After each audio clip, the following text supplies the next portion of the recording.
What is going on, my Impact Wrestling fam? Welcome to another episode of TNAIW Reaction, right here on the TNAIW channel. My name is Geoff, and I want to thank you for pressing play yet again, giving this a chance and spreading the word. We have a lot of fun stuff to talk about today, trying to find the groove here as far as what the format will be, but you guys seem to like the last few weeks, so we're going to continue that. Make sure you hit thumbs up, make sure you hit subscribe if you're not a subscriber, and help us out. Checking out this show every Sunday-ish. I'm trying to figure out the post-emergence and multiverse events because they're both on Sundays. So trying to figure that out. And then, of course, I'll be at Victory Road in episode 1000. So that will definitely be a Sunday show where we're back on Sunday. So help me out, people that watch the show. Let me know when you would like to chat about emergence and such. Just going to be hard with doing the live one. And I like doing the live podcast after the big pay-per-view specials or Impact Plus ones. But thank you yet again for watching. As I said, make sure you're checking out Go Power Rankings on Tuesdays. We're getting back to the groove of the schedule. And then Wednesdays, TNA 2K. Lucha and I just did bracketology for the Super X Cup 2023. So we're crowning our first X Division champion. Hit play on that, give it a shot. You'll enjoy it, man. A lot of nostalgia there, and obviously the results of your guys' votes who voted on Twitter for some of the play-in polls. All right, guys, so that's all the plugs. Let's get into shit I missed last week. So I'm finally listening to the episodes that I actually talk about and do. And the only thing that really was glaring for me, besides all of the, of course, the sputtering and mumbling and words and phrases that don't make sense. I'm a vessel. I don't even know what I say half the time. But the thing that really stuck out is something I've said to definitely on the live show multiple times. And after putting Kylan King over so much week after week, which she deserves, I think it's important to mention how much Taylor Wilde has really, I don't know, man, knocked it out of the park, we'll say, especially in this latest run. You know, she's someone who, being a day oneer of TNA, she came in a really tough spot. She came in right after Gale left, was supposed to be the new top babyface of that Knockouts division, had that, epic stuff with Kong. But, of course, booking put her in a position that just, wasn't going to elevate her past her wrestling, which was and still is outstanding. The American blonde hair, blue eye thing, which she's a blonde hair, blue eyes, but American, and the internet started picking up, so everyone kind of pointed that out. And then unfortunate thing of having another job, which reality's reality, people get over it. I thought that was silly. So, she came into kind of a cluster, for the lack of better terms, with TNA, and still excelled, still was a Knockouts champion, still was the first TNA Knockouts tag team champions with Sarita. So a great resume, but for her to come back, and then, integrate herself for a while and do the wild on kind of thing, and then to go to now the Coven, she just keeps elevating her game, looks phenomenal. Can still go, so much bounce. I forget, I don't know if that's the right term.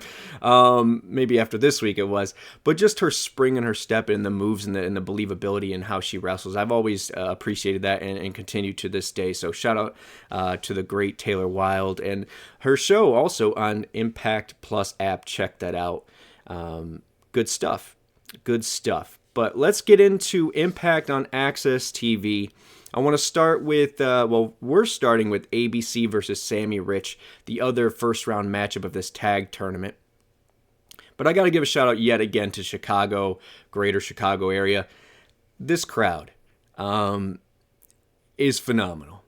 And imagine we had maybe 3 letters to chant instead of Impact Wrestling or This is Impact. Take the cake. I was actually telling Lucha this, I think, was when TNA had their game, they had about 7 arenas you could go to, and obviously everyone was an Impact zone of some different kind. And if we were doing that, obviously there's a few that we would check off, Atlanta, Tennessee, somewhere Nashville, but Chicago is definitely one of those markets that's hot for Impact, and I love it. But they're going to be chanting ABC, which I love, because Bullet Club, yes, is a brand, and yes, they're reuniting for Multiverse, which is pretty cool.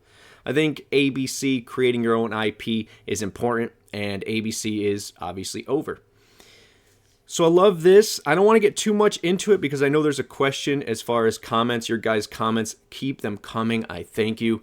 They really help this show go along as I try to find a format, and I want to keep that going. Like I said, this is about interacting with you guys as well as talking about Impact. So keep that up. I thank you. But with that being said, I'm not going to touch on too much, but the good hands do come out and help Sammy and Rich by proxy. Sammy and Rich picking up the win here, and they'll be facing the Rascals in the finals to crown the #1 contender for Emergence. I like this for a multitude of reasons. I talked about the tourney crutch multiple times, but you also realize it kills a bunch of birds with one stone. Not only are you showcasing the tag division, you're also building to a subculture defense who are right now in England with it, so it buys us time in the process. Smart booking there. And then when the UK tour happens, they'll still have the belts, I imagine. And it's a great little connector there to have, them both be from the UK, or all three, be from the UK. So I like this, and more on this tag match later, but cool to see Sammy and Rich advance. I thought this match had great storytelling. Love that there's less segments, but more to them, more depth to them.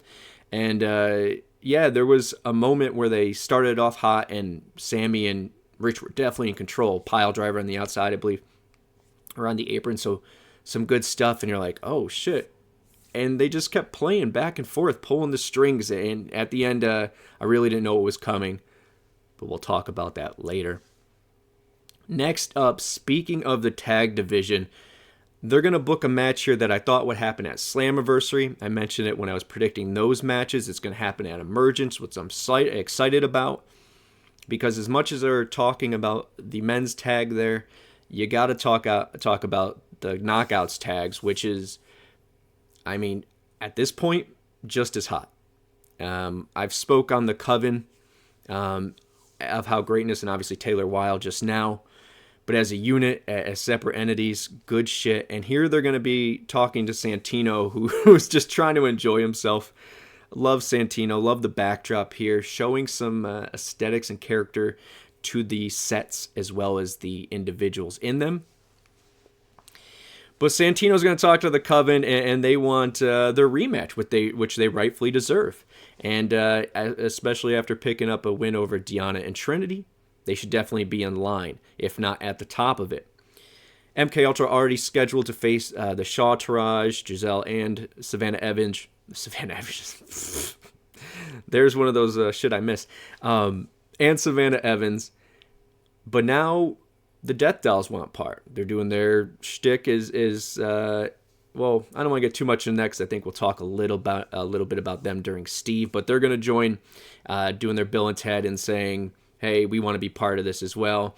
How do we convince them? Santino jumps in. They do the Santino impression. Really smart, timed comedy. Simple. They don't need to go all out. It's not always in the words. It's just in the tempo, and the tempo here is perfect.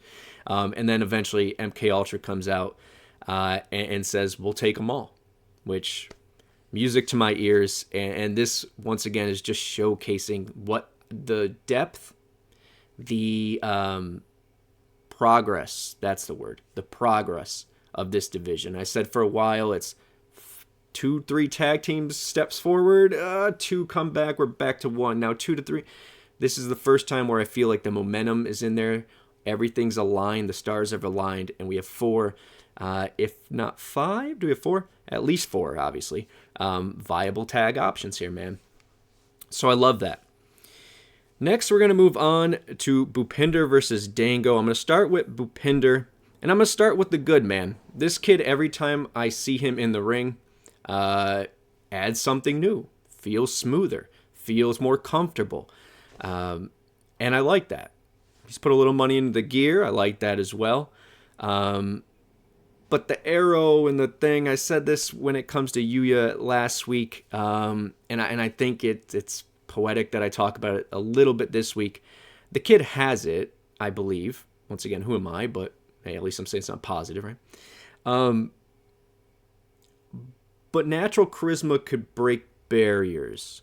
And I think he has the look. I think he has the talent. I think he has the drive. Feel redundant talking about this as we just talked about Alan Angels. But in a little different way. Of course, there's a language barrier, which I think he could break. But when he debuted, I kept saying and saying, please do not put him with Raj and Shira and make the simple route here, right? But at this point, when Raj and them have made the character turn to Champagne Singh and Shira, right? And they need a little something after making that change, maybe it's time to pull the trigger on that. Give Gujar here a heel run. Give us a reason to give a shit about him. Besides that, he's a great prospect. And look, the markability is there. The look is there. The talent is there. Then the drive is there. So why not give this kid the best footing? And I think now that might be to pull that trigger and do something like that. But I like the progression of this kid. And he's going to lose. After all that, he's going to lose. But it's to Dango who, man, everything's clicking for this dude. The look, the shape he's in, his promos, the character development. I like where he is. I said my piece about Johnny, a.k.a. now Alpha Bravo. I like it. Is it my favorite thing, the pairing? No. But it's not, I'm not offended by it. And I think my biggest gripe with Bravo was he was always a face delivering lines, cheesy sometimes lines that were probably fed or maybe not, I don't know. That, it wasn't a hit for me. But to be a heel and to be a security and kind of just that hype man, it's not a bad place. So, of course, I'm going to root for this. I want it to work. But what's funny during this was I said, once I saw Bravo kind of doing his thing during this match, I said, damn, man, the person he should be with, because I made this reference last week, was Judge Geoff Jones, who really wasn't on the mic. He was just a character. He brought Mike Awesome down, ran to the ring, right? Hyped him up. I said, this dude should be with Jake something. And after Dango beats Bhupinder, Jake something comes out to defend wrestling. Okay. Cool with it. Gives Jake something. Do I think he needs to be guy who defends wrestling?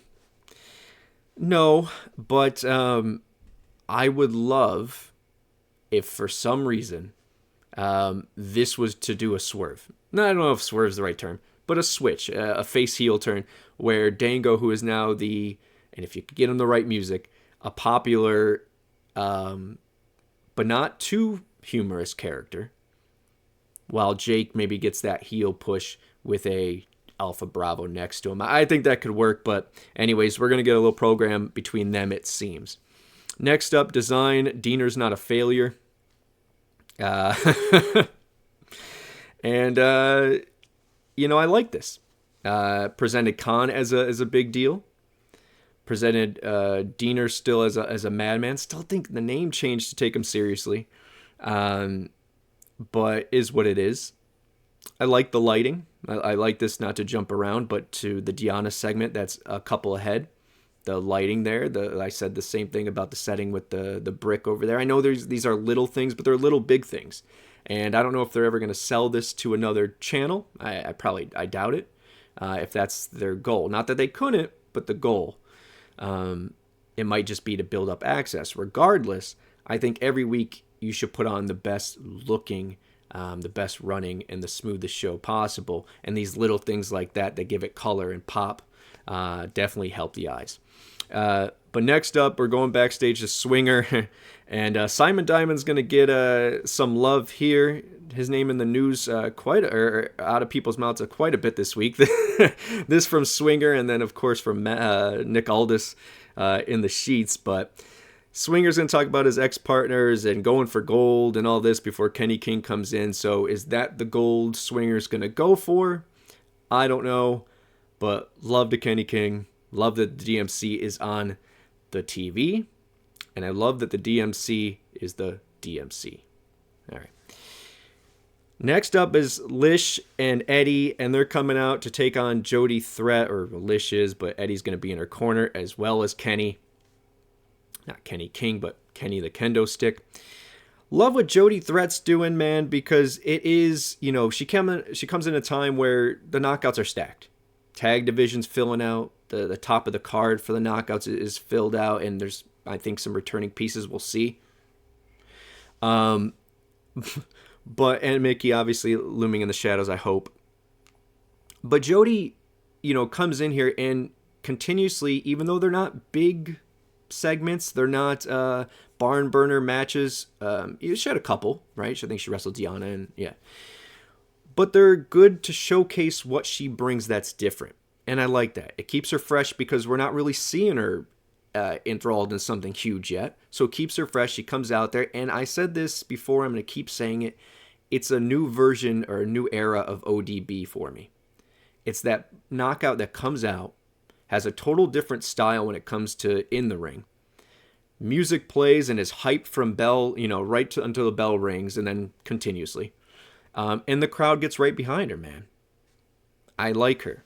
And I think in long term, she's going to be a big player. And in the short term, she's a segment, I don't want to say it in this way, but segment filler that you're not, it's definitely not a channel turner, and definitely adds something different. Love Lish here as well, and her and Eddie as a pair, this diehard unit. I love it. Love that they match and all the gear. This is the little things for me, But this is gonna end with Jody getting the win. I don't know if I'm speaking out of order, but then Kazarian and Eddie having their little tiff on the outside, which then Kazarian takes Kenny the kendo stick and winds up hard. And he hits Lish right across the head. She's out. 17 refs come out because, she's never handled a kendo stick in her life. And, the crowd says, you deserve it. Love you, Chicago. And I say, in the name of Rohit Raju, equality, man. Kazarian's all upset. Oh, my God, I hit her. She's a wrestler. But I get it. So that's where we're going with this story. I like it because, once again, it keeps Eddie and Kazarian together. And I use this term with all due respect. It's a great mid-card feud that I can definitely see playing into a Kenny King eventually. I know we'll talk about the DMC in a little bit, but I would like to see it go there, man. I'd like to see it go there. All three veterans that could be on the cusp if we need them to win that world title, kind of just like Shelly did. More on that later. But yeah, I like this, and I love the kendo stick here. Next up, Deanna, we're going to skip that. She's going to challenge Kylan for next week. Kushida, who's rocking the X, which I love. Throwback there to the TNA days because he won Ultimate X. He's going to face Speedball in a barn burner. Great shit, man. Both dudes look like stars. Coming out of it look like stars. And we can move on to Kushida, who has a X Division title shot in the future. Next, Crazy Steve's going to ask Tom Hannafan for a backstage interview or a set of interviews. I like this for a multitude of reasons. One, it establishes Tom as the voice of Impact Wrestling. Well, he's there every week. Isn't he the voice of Impact Wrestling? Yes, but when you hit that next level, and I said this multiple times, love Josh, love Taz, love the people in between, the Popes, the Kennelys. But Don and Mike, to me, are the cream of the crop. And the thing about Mike and Don was, yes, they wore the hat of commentator, but they also had those special segments back there, if it was the interrogators or whatever it may be. So I really like this for Tom. And I like that it takes out of just the love Gia, love Mean Gia, but the interview process. It's more of a personal moment compared to a by now segment or pitch. So Crazy Steve, we had this before. We had one with Gresham not too long ago, which I was iffy about, but I still like the premise. And then we had the great one with Kazarian, the 4 segments, which it looks like the Steve one is going to play out amongst the weeks, as Tom said. This was captivating for me, man. Do I want to see him totally turn? We'll see. More on that later. I know that's in one of the comments. But I like the fact that we're not just saying, well, shit, okay, Taurus is kind of doing his own thing with the Lucha boys here. And Death Dolls are sticking with the rock version of that and not decay version of Death Dolls. So what does Steve do? It does leave him abandoned, and I love that, man. And I love the callback to all the Abyss things and how he came in with the menagerie. I thought this was such nicely, so nicely done. But good for him because he deserves the spotlight. Great for Tom because it's elevating him, and great for us because I think it's damn compelling television. Next up, Subculture. Gonna a little package here, which I love. Keep them relevant. Keep talking about the tournament as well, and the tour. So I like that. Hendry and Yuya, speaking of tag teams, they're talking champions. Hendry is fed up, which reeled me in, and I said, oh shit, he's gonna turn here. But Yuya kept pushing champions. I love this shit so much because natural charisma shines through, man. And they definitely do here. Like the pairing, we'll see where it goes. We get a Sonata hype video, perfectly timed, because I think Yuya will be the Sonata of our future. And last but not least, Moose, Bully, and Myers are going to win against the Lucha group here of Laredo Kid, Black Taurus, and the non-appearing Samurai del Sol, a.k.a. Kalisto. Leo attacks him backstage. Does that set up an X title match with them? Either way, thought it was kind of weird booking here. A little TNA booking, I get it. Moose, Bully, and Myers want to test before Emergence, so they get that in this group. I'm cool with that. I thought Kalisto or Samurai del Sol, whatever, would come down maybe 3/4 of the match way and help them pick up some momentum and still lose, But no debut here. It's telling a story, so I get it. But we do get the returning PCO, and Bully's going to run away with Myers still picking the win up for their team. But, hey, say what you will about that, about Bully. I know a lot of you say your thing, but the dude brings numbers. I don't know if it's how it was worded and pitched, but the YouTube video is near 300,000 for who's the ghost of his past that came back. I'm sure people probably thought it was Devon, which we'll get to in just a second, but PCO is returning, so good on that. I give it a 7.75. I'm going to go a little lower than last week's. The World Champ's not the focus, I get it. Doesn't need to be. We're telling stories everywhere, but good to see Alex Shelley in the picture and in the face group watching the match, but thought there was things here and there, little things in the wonky finish to the main event, but some great action, some great storytelling. Really liked it. Want to hit up some things as far as Team 3D Together, episode 1000. I'll be there. I'm ecstatic for it. It looks like Devon's talking about doing some spots, so if that's the case, we'll see. I know he had a stroke in 2020, I believe it was, so as long as he's healthy and he could do whatever, at least a table spot, I'm happy. But does that mean him and Bully are faces? Are Myers and Moose the most professional wrestling gods t-shirt on Impact.com, ImpactWrestling.com. Are they going to be the ones that take that? I don't know. We'll see. A bunch of matches for Multiverse coming together. Bullet Club versus The World. Junior Heavyweights and X Division scramble match. Sammy versus Doki. And then Emergence coming together as well, man. They're pushing out a lot of stuff. They're doing good on the numbers. The ratings, I don't follow that, guys, because at the end of the day, it's 44,000 people in the Nielsen ratings representing 350 million in the United States. It doesn't add up for me, but I get why people still respect it. I will say this, what matters is how's that crowd in the arena? How are these shows coming across? Ratings do matter. I'm not gonna totally dismiss them, but are people buying you? Are they buying your product? And if the UK tour is any signal, where they're adding dates, where we're selling out, where we're having hot crowds, business is good. And that's why I was so adamant about the other week about them putting their best foot forward every damn week, especially after Slammiversary, because right now the wrestling business is about to boom again. And we need to reap all the percussions. There we go. First, reap all the... whatever. Anyways, guys, what did you think of Impact on Access TV? What do you think about the Team 3D announcement, the Multiverse lineup, the Emergence lineup, and everything in between? The only thing I will say, guys, is look, the product is getting better. Let the product speak for itself. Don't like the show because other people like the show. I still think that's going to take a while. You even got Jeff Jarrett saying you got to get rid of the Impact name. He's been saying that. I think there's 3 initials that we should go to, and 8 Mile this shit. But that's another story for another show. Right now, we're going to get into your comments and go from there. Either way, oh yeah, that's what I was saying. Just enjoy it. Don't beg for other people to want to watch it, especially when we're such tribalistic in our own Impact Wrestling community. And it does not a good look. Just enjoy it. Let the Chicago crowds, let the, wherever we go, crowds speak for themselves. Okay? We'll get fans. It's hard to cross the line, man, when it's a sheep mentality nowadays. Oh, I like this. It's easier to make a joke about Impact. I'm going to get more likes for it. It's the same old shit, guys. We're not going to win certain people over. Let them keep sleeping.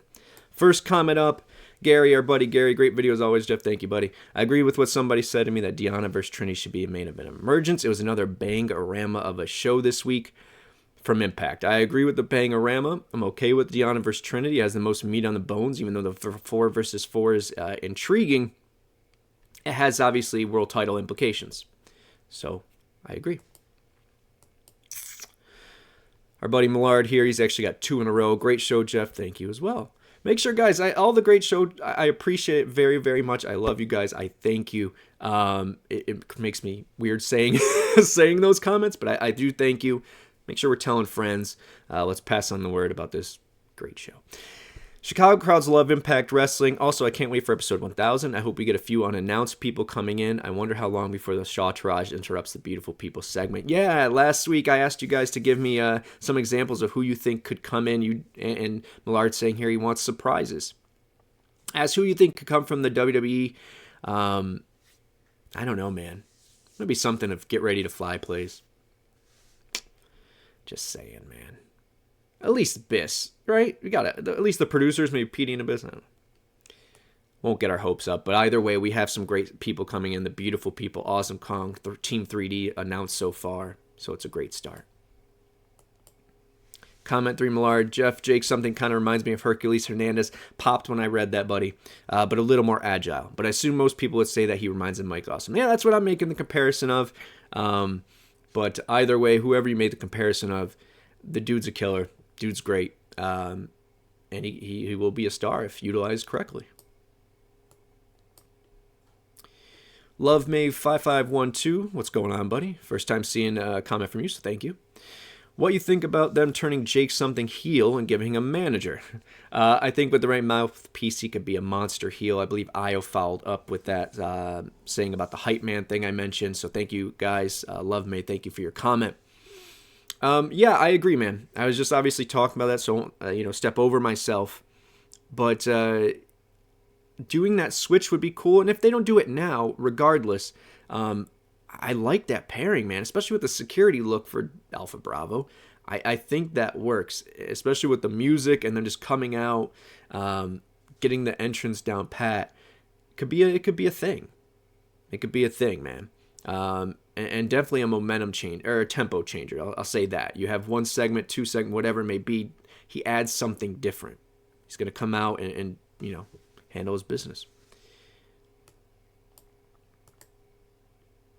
Jamie, stay ready. What if Jack Price joins Kenny and Gene? Why am I saying? Oh, his last. He's just like, who's that? Oh my God, Sheldon Jean. Yeah, Sheldon Jeans. All right. What if Crazy Steve becomes Cool Steve? Death Doll's disrespected Steve. Digital media title is the new modern day TV title. Yeah, I get that. With the DMC is the modern TV. The problem I have with that is I want an Intercontinental. And I think this is the best chance we have. I get the lineage of the X. I say this all the time. We just did the bracketology for it. The X Division lineage is a who's who. Totally get it. But I think there could be 2 paths to the world. And, while there's some greats like Joe and Styles and Sabin and Aries on that TNA X Division list, there's also Reds and Kendricks and people and Robbie E's, no offense, that I wouldn't want sniffing the world title. So I don't think it's a perfect lineage to the cash it in and go. I don't want us to get completely there. But anyways, Death Dolls respect. Yeah, the Cool Steve thing, that's a possibility. Maybe he does join them. Maybe he does show a different side of him. I would like if he was the leader of something. They kind of teased that when he was kind of repping DK for a bit and holding down the fort. Just him leading would be cool. He's always and I don't want to say lackey because to me, shines no matter what group he's in or what tandem. But I would like for him to lead something. Kind of like Diener's getting the chance to now. What if Jack Price joins Kenny and Jeans? Look, I'm going to be real. It's the same for me when it came to Bhupinder and Raj and Shira. I don't want to stick people just because they have the same ethnicity together. It's not my bag. I think Jack Price has a diamond in the rough thing, so it makes sense to have a Kenny King type, not manager, but yeah, kind of person to look up to. Vet to go behind, kind of like Sheldon has as well. So maybe they're a tag team now that Kenny's a singles competitor. That kind of makes sense. So I take it back. So maybe that does work. But I want to make sure we find what's best for Jack Price, and if his personality clicks there. I don't think personally I've seen enough of Jack Price to say, oh yeah, that's where his character fits in. Who is Jack Price?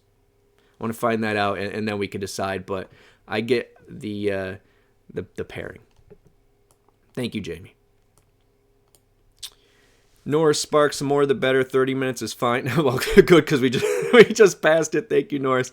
I would love to see Alan Angels team up with Kazarian. I have a feeling Multiverse United 2 is going to be really good. A lot of you guys commenting on top of each other's. Gary as well, responding to people. I love that, guys. Keep building this Impact community. And he agreed with the pairing. I don't know, man. It kind of, we're starting to see what Alan Angels can be, and he does have that rock star kind of thing. Alan Angels could be. He has that rock star kind of feel. Kazarian, obviously the heavy metal rebel. So I think there is some stuff there. I like Kazarian doing what he's doing right now. I just want to find Alan what he should be doing now. And I think right now is that time to feel this out. Get this this character, Celestial One character, up and running. Figure it out. Tweak it, figure out and tweak where you need to. And go from there. So I wouldn't rush into anything. I like where he is right now, kind of, around the next division, having good matches, figuring it out. I'm not against the pairing. I think the thing is when he's so... Well, he's not the same 5'8", so allegedly the same size as Ace Austin. It's just a width thing, I guess. But it's all about aesthetics for me. Khan and him, too different. I think you need to find... So maybe Kazarian and him do look good together. Maybe him and Jack Price, shit, man. Maybe give them a small dude's gimmick. Not a small dudes. That's, what I mean. Smaller X Division guys that get a chance. The diamonds in the rough kind of thing. The naturals kind of thing.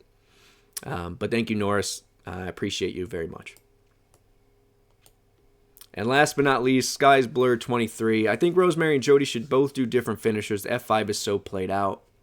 Yeah, they're both doing it. I'm not a big fan of the move in general. Like, to me, it's just like, it's Brock's. So I don't know. I agree with you there. I was fine with Ace and Bay losing if it was because of Trey Wentz interfering, but the Good Hands Costin match didn't like that at all. Well, I'll try to end this on a positive note. I like the Good Hands doing that, very much so. Because if I'm not mistaken, when we do the depth charts or the live show, you'd always talk, I believe it was you, or in general people would, about the tag teams not having enough depth. We're at a place where we could put tag teams together, where we built a division. I love it. But instead of, busting our proverbial load really quickly in ABC Rascals, well, Rascals advanced. Now ABC have something to venture off to, so we're not having to force that so quickly. Because that is our money matchup. And if we could do that by way of making another tag team who, for all intents and purposes right now, is floundering after losing Myers. Still think the world of Good Hands. Still think they have that Naturals vibe, but I think they could elevate past that for sure. I think they already have. That match with ABC before was a banger, so I don't expect anything less from this feud that they might be venturing off to. I thought it was good because it was unpredictable, but Sammy and Rich gave them something to do. And this is one of those things where, I kind of mentioned with the, let the product speak for itself. We don't need a whatever thing. There comes a point where, are we going to book it for us, or are we booking it for the company and what's great for the company? I think there's a healthy middle. And I think this was an example of it. Because not only are we keeping ABC hot, I mean, they didn't lose because of, straight suckage. They, or that straight up Sammy and Rich were better. They lost because of interference. It also gives Sammy and Rich something to do, as I said. So you're taking care of two people. And then you're taking care of the Good Hands. So You're taking care of the business and the tag division, meanwhile not jeopardizing, per se, to me at least, the fandom I have for ABC. Still love ABC, don't care who interferes, but I get why, I guess. But I like that it gives them something, a side thing to do while they're climbing the mountain back to the Rascals if it's them. I could see the Rascals defeating Subculture, and that's why ABC and, Good Hands are doing their own thing. But either way, guys, I thank you. I thank you all. I appreciate you all. And keep them coming. Tell me what you think. I'm trying, I went way over on this one. I'm going to still try to keep it at a 30. I like doing this, but some weeks, guys, it's just going to be is what it is. Depends on timing and health and everything else. But I thank you guys. Can't wait to update you on some other things, including that, and other things I'm doing. But I want to thank you guys for the continued support, the continued camaraderie, and just straight up the ability to interact on a weekly basis, guys. I appreciate it. I can't wait till we figure out how to do a live show with all the shows, but maybe we'll definitely do it that Sunday after Victory Road in episode 1000. That'll be a fun one. I've been there, or have been at the show, so it'll be cool to talk about, and I'll try to keep spoiler free. But thank you guys. Make sure you check out everything else on this channel. Make sure you hit like, subscribe, and stay tuned for some other interesting things I'm going to try to do for you guys as a thank you, including maybe the bringing back of a trivia show, at least for once, one airing, and then, of course, a new season of LOL TNAIW. Thank you guys. I appreciate you. Keep watching Impact. Keep promoting positive vibes and energy, and the people will come. If they build it, they will come. But keep spreading the good word. All right, guys. Thank you for coming out. God bless and good night. Bye, everybody. Goodbye.